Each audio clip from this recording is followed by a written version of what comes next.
Assalamualaikum warahmatullahi wabarakatuh. Perkenalkan, nama saya Sonia dari Cinda. Di sini saya akan menjelaskan tentang keterampilan bertanya.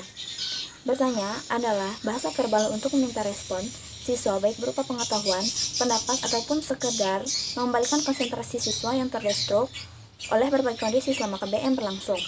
Dalam proses belajar mengajar, bertanya memainkan peran penting sebab bertanya dapat menjadi stimulus yang efektif untuk mendorong kemampuan berpikir siswa. Untuk meningkatkan partisipasi siswa dalam proses belajar mengajar, guru perlu menunjukkan sikap yang baik ketika mengajukan pertanyaan maupun menerima jawaban siswa.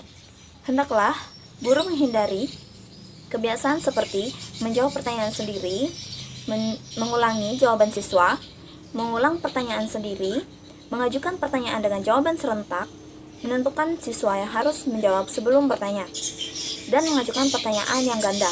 Kegiatan bertanya dalam KBM ini akan lebih efektif bila pertanyaan yang diajukan cukup berbobot, mudah dimengerti, atau relevan dengan topik yang dibicarakan. Tujuan guru mengajukan pertanyaan antara lain yang pertama adalah menimbulkan rasa ingin tahu, merangsang fungsi berpikir, mengembangkan keterampilan berpikir, mengembalikan kefokusan perhatian siswa, mendiagnosis kesulitan belajar siswa, dan yang terakhir mengkomunikasikan harapan yang diinginkan oleh guru dan siswanya. Sekian dan terima kasih. Assalamualaikum warahmatullahi wabarakatuh.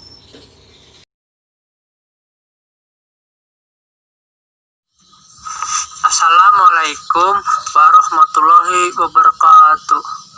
Perkenalkan, nama saya Ogi Tama Putra dari Universitas Muhammadiyah Palangkaraya, Kampus 2 Kasongan, jurusan PGSD.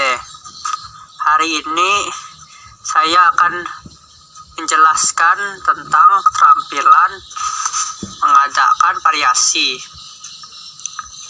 Belajar mengajar adalah keterampilan dasar mengajar yang termasuk di dalamnya keterampilan mengadakan variasi yang berguna bagi siswa dan guru untuk mengatasi kejenuhan dan kebosanan yang dialami siswa maupun guru dalam proses pembelajaran dan untuk mengatasi kondisi ruangan yang tidak nyaman serta proses pembelajaran yang sudah tidak efektif. Dengan memperbaiki gaya mengajar saja belum dapat mengatasi persoalan yang terjadi. Namun dengan harapan bervariasinya proses pembelajaran yang diberikan akan membuat siswa nyaman melaksanakan pembelajaran di kelas dan suasana kelas menjadi lebih kondusif dan efisien. Apa itu pengertian keterampilan mengadakan variasi? Menurut Agung dan Wibawa, salah satu hal yang mempengaruhi efektivitas kegiatan belajar di kelas adalah rasa bosan yang timbul pada diri siswa. Guru dituntut untuk kreatif di dalam kelas untuk mengatasi atau mencegah datangnya rasa bosan pada siswa. Kreativitas guru tersebut dapat dituangkan dalam keterampilan guru untuk melakukan variasi dalam hal mengajar. Dapat disimpulkan bahwa keterampilan mengadakan variasi adalah suatu proses perubahan dalam pembelajaran yang bertujuan untuk menghilangkan kejenuhan dan kebosanan serta berubahnya mood siswa dalam proses pembelajaran untuk menerima bahan pengajaran yang diberikan guru dan memusatkan perhatian siswa sehingga siswa agar dapat selalu aktif dan terfokus dalam proses pembelajaran. Keterampilan mengadakan variasi ini juga dapat digunakan untuk penggunaan keterampilan mengajar yang lain, seperti dalam menggunakan keterampilan bertanya, memberi penguatan, menjelaskan, dan lain sebagainya. Apa sih tujuan mengadakan variasi? Dalam mengadakan variasi dalam sebuah pembelajaran, guru perlu mengerti dan memahami terlebih dahulu apa yang sebenarnya tujuan dari mengadakan variasi tersebut. Setelah guru mengetahui hal tersebut, maka guru akan lebih mudah menerapkan pembelajaran di dalam kelas. Adapun tujuan pokok dari pengadaan variasi dalam kelas, yang pertama, menimbulkan dan meningkatkan perhatian siswa pada aspek-aspek pembelajaran. 2. Memupuk tingkah laku yang positif terhadap guru dan sekolah dengan berbagai cara mengajar yang lebih hidup dan lingkungan belajar yang lebih baik. 3. Meningkatkan kadar CBSA dalam proses belajar mengajar dengan melibatkan siswa dengan berbagai tingkat kognitif. Hal-hal yang perlu diperhatikan dalam keterampilan variasi. Dalam mengadakan variasi di dalam proses belajar mengajar, seorang guru harus memperhatikan hal-hal. Pertama, keterampilan mengajar variasi serta hubungannya dengan keterampilan guru profesional lainnya seperti penguasaan berbagai metode mengajar dan keterampilan mengajukan pertanyaan. Yang kedua, penggunaan berbagai keterampilan mengajar dengan variasi perlu direncanakan sebelumnya dan sebaliknya dicantumkan dalam satuan pelajaran yang harus disusun sebagai persiapan mengajar. Yang ketiga, penggunaan variasi sangat dianjurkan, tetapi harus lowes dan wajar serta sesuai dengan tujuan yang diterapkan. Makanya variasi yang berlebihan justru akan menimbulkan kebingungan dan mengganggu proses belajar. Oleh karena itu, guru perlu memperhatikan reaksi siswa, baik reaksi tingkah laku atau reaksi perhatian siswa. Sekian dari saya. Wassalamualaikum warahmatullahi wabarakatuh.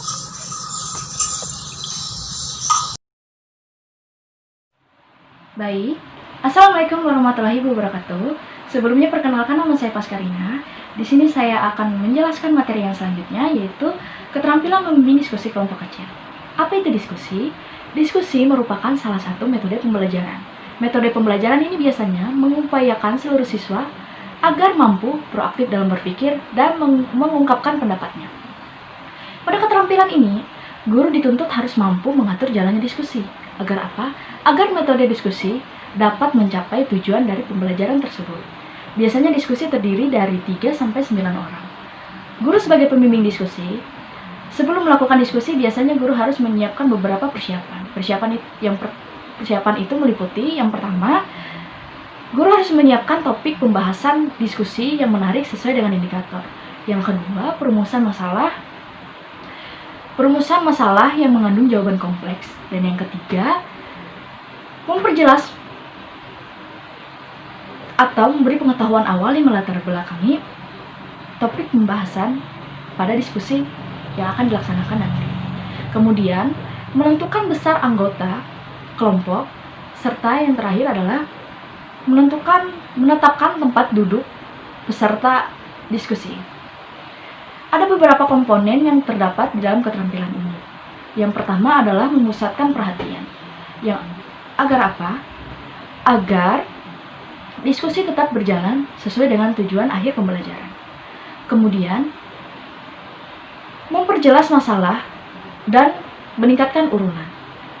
Kita harus dapat memperjelaskan masalah apa yang kita bahas pada diskusi nanti. Kemudian, kemampuan menganalisis pendapat siswa. Kita sebagai guru harus dapat menganalisis atau memahami apa yang dikemukakan oleh siswa kita pada saat mereka berpendapat. Kemudian, kemampuan meningkatkan urunan siswa dan menyebarkan kesempatan berpartisipasi. Kita sebagai guru harus adil. Kita tidak boleh berfokus pada mereka yang hanya mampu berbicara atau mengungkapkan pendapat mereka. Kita tidak boleh berfokus pada mereka yang aktif saja, tetapi kita harus dapat merangkul mereka yang pendiam, mereka yang jarang berbicara. Kemudian, menutup diskusi. Guru harus dapat menutup diskusi dengan baik, agar diskusinya dapat berjalan dengan lancar. Kemudian, metode diskusi kelompok kecil mempunyai beberapa kelebihan. Kelebihan apa itu? Yang pertama, kelebihan diskusi kelompok kecil antara lain, kita dapat paham berbagai hal, wawasan kita bertambah. Kemudian kita akan kaya akan ide dan informasi yang lebih baik. Jadi kita dapat mengetahui apa yang tidak kita tahu. Karena pada saat diskusi kita membahas hal-hal masalah yang awalnya kita tidak tahu dan sekarang akan menjadi tahu. Kemudian termotivasi oleh kehadiran teman. Benar. Terkadang kita akan menjadi semangat belajar kalau kita bertemu teman yang sejalan dengan kita, sepemikiran dengan kita. Yang akhirnya kita akan bersemangat melakukan diskusi atau belajar tersebut. Kemudian mengurangi sifat malu. Di mana diskusi, semua orang dituntut untuk dapat mengumpulkan pendapatnya. Entah dia bisa mengungkapkannya dengan baik atau tidak, dengan kosakata yang baik atau tidak, karena pada saat diskusi kita akan sama-sama belajar. Kemudian, anak merasa terikat untuk melaksanakan keputusan kelompok. Meningkatkan pemahaman diri anak, melatih siswa untuk berpikir kritis, melatih siswa untuk mengumpulkan pendapatnya, melatih dan mengembangkan sifat sosial pada diri siswa. Pada keterampilan ini, keterampilan diskusi kelompok kecil ini, ada juga beberapa kekurangan. Kekurangannya yang pertama adalah memakan waktu yang panjang atau boros waktu. Karena pada saat diskusi tidak bisa ditentukan harus 10 menit, harus 15 menit, atau harus selesai 1 jam. Karena diskusi adalah sama-sama berpikir, mengungkapkan pendapatnya. Kita tidak bisa mengatur berapa lama siswa itu akan berbicara, atau kita akan menjelaskan kepada siswa yang kita jelaskan. Kemudian, anak yang pemalu dan pendiam menjadi kurang agresif. Karena apa? Karena mereka pendiam. Mereka jarang berbicara. Sedangkan pada diskusi, kita dituntut untuk harus mampu mengemukakan pendapat kita. Sedangkan mereka yang pemalu dan pendiam adalah mereka yang jarang berbicara atau tidak terlalu aktif dalam mengemukakan pendapatnya atau mengungkapkan pendapatnya. Kemudian, dinominasi siswa tertentu dalam diskusi, artinya hanya beberapa siswa atau ada beberapa siswa yang aktif dalam kegiatan diskusi itu. Tidak dapat mencapai tujuan pembelajaran ketika siswa kurang siap terhadap materi yang didiskusikan. Artinya, kita sebagai guru tidak boleh menetapkan atau menentukan topik diskusi yang berlebihan di luar ranah siswa. Seperti kita guru, calon guru yang akan mengajar, kita tidak boleh membahas topik tentang politik terhadap siswa SD, karena itu bukan ranah mereka. Itu yang dimaksudkan, sehingga mereka tidak siap dengan materi yang kita siapkan. Sekian penjelasan tentang diskusi kelompok kecil. Semoga bisa dimengerti. Terima kasih. Perkenalkan, nama saya Kalpariton Sinus. Saya dari Prodi PGSD dengan mata kuliah Strategi Mengajar. Di kesempatan kali ini saya akan menjelaskan tentang pengelolaan kelas. Pengelolaan kelas merupakan usaha untuk mengatur kegiatan proses belajar mengajar secara sistematis. Usaha itu mengarah pada persiapan bahan belajar, penyiapan sarana dan alat peraga. Pengaturan ruang belajar mewujudkan situasi atau kondisi proses belajar mengajar dan pengaturan waktu, sehingga proses belajar mengajar berjalan dengan baik dan tujuan kurikulum dapat tercapai. Adapun fungsi-fungsi dalam pengelolaan kelas. Yang pertama, menjadikan kelas kondusif. Yang kedua, belajar mengajar terasa menyenangkan. Yang ketiga, menciptakan kelas yang efektif dan efisien. Yang keempat, mempermudah guru dalam mentransfer ilmu pengetahuan. Yang kelima, memberikan dan melengkapi fasilitas kelas untuk segala macam tugas. Dan yang enam, memelihara tugas agar dapat berjalan dengan lancar. Kembali lagi bersama saya Kalpariton Sinus. Kali ini saya akan menjelaskan tentang keterampilan mengajar kelompok kecil dan perorangan. Baik, kita langsung saja. Pengertian keterampilan mengajar kelompok kecil dan perorangan adalah kecakapan menanamkan pengetahuan yang dilakukan pada sekelompok siswa dan pada siswa secara individu. Secara fisik, untuk pengajaran ini ialah berjumlah terbatas, yaitu berkisar antara 3 sampai 8 orang untuk kelompok kecil dan seorang untuk perorangan.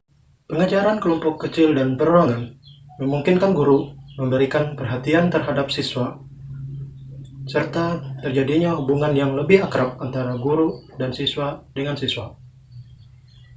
Khusus dalam melakukan pembelajaran perorangan, perlu diperhatikan kemampuan dan kematangan berpikir peserta didik, agar apa yang disampaikan bisa diserap dan diterima oleh peserta didik. Assalamualaikum warahmatullahi wabarakatuh. Saya Alicia Jahwa. Saya dari jurusan Pendidikan Guru Sekolah Dasar. NIM saya 19.33022 180. Nah, di sini saya akan bahas tentang keterampilan memberikan penguatan. Nah, yang pertama-tama kita akan bahas tentang pengertian keterampilan memberi penguatan.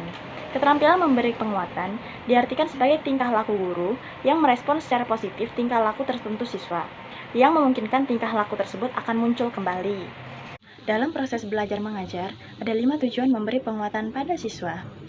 Yang pertama, meningkatkan perhatian siswa, memudahkan siswa belajar, rasa percaya diri pada siswa, mendorong perilaku yang positif pada siswa, dan kelas yang kondusif.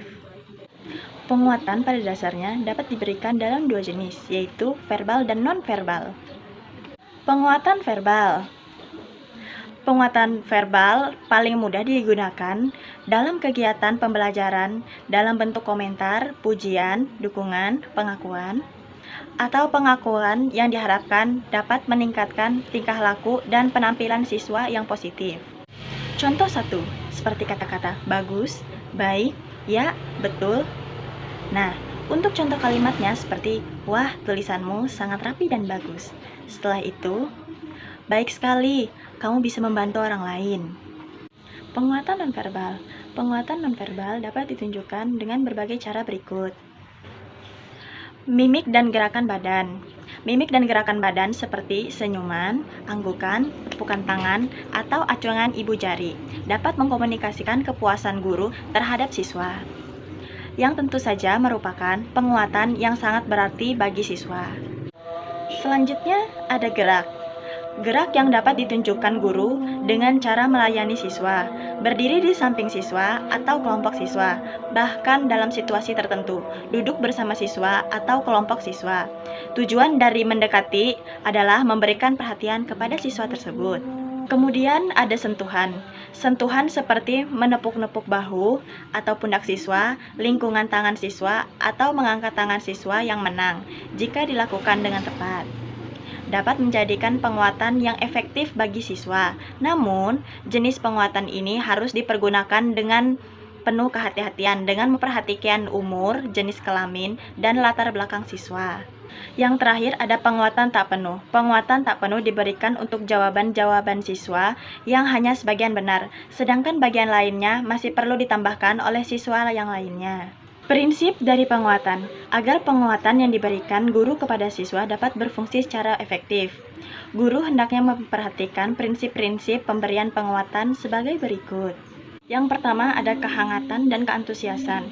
Penguatan yang diberikan guru haruslah disertai dengan kehangatan dan keantusiasan. Kehangatan dan keantusiasan dapat ditunjukkan dengan berbagai cara. Misalnya dengan muka, dengan wajah berseri, dengan disertai senyuman, atau sikap yang memberi pesan bahwa pemberian penguatan tersebut adalah dengan cara yang bersungguh-sungguh. Yang kedua ada kebermaknaan. Penguatan yang diberikan guru haruslah bermakna bagi siswa. Artinya, siswa memang merasa terdorong untuk meningkatkan penampilannya. Yang ketiga ada menghindari respon negatif. Respon negatif seperti kata-kata kasar, cercaan, hukuman, atau ejekan dari guru. Yang ketiga ada menghindari respon negatif. Respon negatif seperti kata-kata kasar, cercaan, hukuman, atau ejekan dari guru yang merupakan senjata ampuh untuk menghancurkan iklim kelas yang kondusif, maupun kepribadian siswa itu sendiri. Di samping ketiga prinsip tersebut, dalam memberikan penguatan, guru hendaknya memperhatikan hal-hal sebagai berikut. Yang pertama, sasaran penguatan. Sasaran penguatan yang diberikan oleh guru harus jelas. Misalnya, memberikan penguatan kepada siswa tertentu. Setiap penguatan yang diberikan oleh guru harus jelas sasarannya. Apakah ditujukan kepada pribadi tertentu, kepada kelompok tertentu, atau kepada seluruh siswa itu sendiri. Yang kedua, penguatan harus diberikan segera. Hal ini bertujuan agar dampak positif yang diharapkan tidak menurun atau hilang. Penguatan haruslah diberikan segera setelah siswa menunjukkan respon yang diharapkan. Yang terakhir ada variasi dalam penggunaan. Pemberian penguatan haruslah dilakukan dengan variasi yang kaya, hingga dampaknya cukup tinggi bagi siswa yang menerimanya. Penguatan verbal dengan kata-kata yang sama, misalnya bagus, bagus, bagus, akan kehilangan makna, hingga tak berarti apa-apa bagi siswa itu sendiri. Nah, selanjutnya adalah kesimpulan dari materi yang saya sampaikan. Penguatan adalah respon yang diberikan oleh guru terhadap perilaku siswa yang baik, yang menyebabkan siswa terdorong untuk mengulangi atau meningkatkan perilaku yang baik tersebut. Penguatan diberikan dengan tujuan meningkatkan motivasi siswa dalam belajar, menumbuhkan rasa percaya diri, serta memelihara iklim kelas yang kondusif. Penguatan dapat dibagi menjadi penguatan verbal dan non-verbal. Penguatan verbal diberikan dalam bentuk kata-kata, kalimat, pujian, sentuhan, kegiatan yang menyenangkan, serta benda atau simbol. Penguatan dapat juga diberikan dalam bentuk penguatan tak penuh jika respon perilaku siswa tidak sepenuhnya memenuhi harapan. Sekian materi yang saya sampaikan. Mohon maaf jika saya ada kesalahan kata atau tutur kata saya yang kurang berkenan di hati penonton semua. Terima kasih. Wassalamualaikum warahmatullahi wabarakatuh. Assalamualaikum warahmatullahi wabarakatuh. Perkenalkan, nama saya Yusi Rusmini. Saya dari jurusan PGSD Universitas Muhammadiyah Palangkaraya, cabang Kasongan. Di sini saya akan menyampaikan tentang keterampilan menjelaskan. Keterampilan menjelaskan merupakan keterampilan yang menyajikan informasi secara lisan yang diorganisasi secara sistematis untuk menunjukkan adanya hubungan antara satu bagian dengan bagian lainnya. Misalnya antara sebab dan akibat, definisi dengan contoh, atau dengan sesuatu yang belum diketahui. Lalu, keterampilan menjelaskan ini sebagai penyampaian informasi yang terencana dengan baik sebelumnya dan disajikan dengan serta urutan yang cocok. Melalui penjelasan, siswa dapat memahami hubungan sebab akibat, memahami prosedur, memahami prinsip, serta memahami analogi. Sedangkan pada hasil belajar yang berupa ingatan atau hafalan diperoleh dari sebuah cerita atau penjelasan. Lalu ada beberapa alasan-alasan mengapa keterampilan menjelaskan perlu dikuasai, antara lain, yang pertama, pada umumnya interaksi, komunikasi lisan di kelas didominasi oleh guru. Yang kedua, sebagian besar kegiatan guru adalah informasi. Yang ketiga, menyampaikan yang diberikan guru dan yang ada di dalam buku, sebab dalam buku sering kurang dipahami oleh peserta didik. Yang keempat, informasi yang diperoleh siswa kurang jelas atau agak terbatas. Lalu ada pun tujuan dalam keterampilan menjelaskan ini, yaitu kegiatan menjelaskan ini bertujuan untuk membantu siswa untuk memahami prosedur atau tata cara yang berlaku, membimbing siswa untuk memahami pernyataan, meningkatkan umpan balik serta keterlibatan siswa, memberi siswa kesempatan untuk memahami umpan balik yang terjadi di saat pembelajaran. Jika guru sudah menguasai keterampilan dalam menjelaskan, maka guru tersebut tentu akan lebih mudah mengelola waktu dalam menyajikan materi serta dapat mengelola waktu dengan baik. Penjelasan guru sistematis juga dapat membantu mengatasi apabila minim dalam buku ataupun sumber pelajaran. Adapun komponen dalam keterampilan menjelaskan, yaitu merencanakan dan komponen penyajian. Yang pertama, komponen merencanakan. Penjelasan yang diberikan oleh guru perlu direncanakan dengan baik, terutama yang berkenaan dengan isi pesan dan menerima pesan. Yang kedua, komponen penyajian. Penyajian suatu menjelaskan dapat ditingkatkan, hasilnya memperlihatkan hal-hal seperti kejelasan, penggunaan, contoh ilustrasi, pemberian tekanan, dan penggunaan balikan. Lalu ada juga tahap-tahap dalam keterampilan menjelaskan, yaitu yang pertama menyampaikan informasi, yang kedua menerangkan, yang ketiga menjelaskan, yang keempat pemberian contoh, dan yang kelima latihan. Sekian dari saya, terima kasih. Wassalamualaikum warahmatullahi wabarakatuh. Assalamualaikum warahmatullahi wabarakatuh. Perkenalkan, nama saya Cahyadi Saiful Islami. Saya dari jurusan PGSD semester 3, berasal dari kelompok 3. Di sini saya akan menjelaskan tentang keterampilan membuka dan menutup pembelajaran. Keterampilan membuka pelajaran adalah kegiatan yang dilakukan oleh guru untuk mempersiapkan mental dan menimbulkan perhatian siswa. Hal ini dimaksudkan agar siswa terpusat pada hal yang akan dipelajari. Kegiatan membuka pelajaran semacam itu tidak saja harus dilakukan guru, pada awal jam pelajaran, tapi juga pada setiap penggalan kegiatan dari inti pelajaran yang diberikan selama jam pelajaran itu. Kegiatan membuka pelajaran ini tidak mencakup urut-urutan kegiatan rutin seperti menerbitkan siswa, mengisi daftar hadir, menyampaikan pengumuman menyeluruh, menyiapkan alat-alat pelajaran dan buku yang akan dipakai dan lain-lain. Sebagainya yang tidak berhubungan dengan penyampaian materi pelajaran, kegiatan membuka pelajaran dan kaitannya langsung dengan menyampaikan materi pelajaran. Kemudian kegiatan menutup pelajaran adalah kegiatan yang dilakukan guru untuk mengakhiri kegiatan inti pembelajaran. Usaha menutup pelajaran tersebut dimaksud untuk memberikan gambaran menyeluruh tentang apa yang telah dipelajari siswa, mengetahui tingkat pencapaian siswa dan tingkat keberhasilan guru dalam proses belajar mengajar.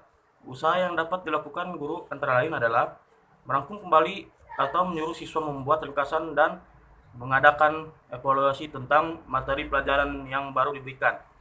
Namun demikian, dalam pembelajaran guru sering tidak melakukan usaha membuka dan menutup pelajaran tersebut. Setelah melakukan tugas rutin seperti menenangkan kelas, mengisi daftar hadir, menyuruh siswa, menyiapkan alat tulis pelajaran, guru langsung saja masuk pada kegiatan inti belajar. Misalnya guru berkata, anak-anak hari ini Pak Guru akan mengenalkan macam-macam bangun ruang. Bangun ruang adalah setelah pelajaran usai guru tidak melakukan usaha menutup pelajaran. Ia langsung berkata, anak-anak waktunya sudah habis. Pelajaran ini akan kita lanjutkan besok. Selamat siang anak-anak. Selain itu, dalam inti pembelajaran yang bermaksud mengajar macam-macam bangun ruang dan sifatnya, guru menerangkan terus sampai selesai tanpa ada usaha merangkum ciri-ciri bangun ruang. Di samping itu, guru juga tidak melakukan kegiatan pembuka pembelajaran sebelum menerangkan pengertian bangun ruang.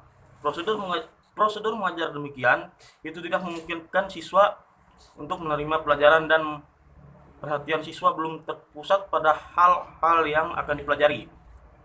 Sebagai akibatnya adalah siswa akan merasa bahwa pelajaran yang diterimanya membosankan, tidak bermakna baginya, sukar dipahami, dan akan tidak berusaha keras untuk memahaminya. Terima kasih, sekian dari saya.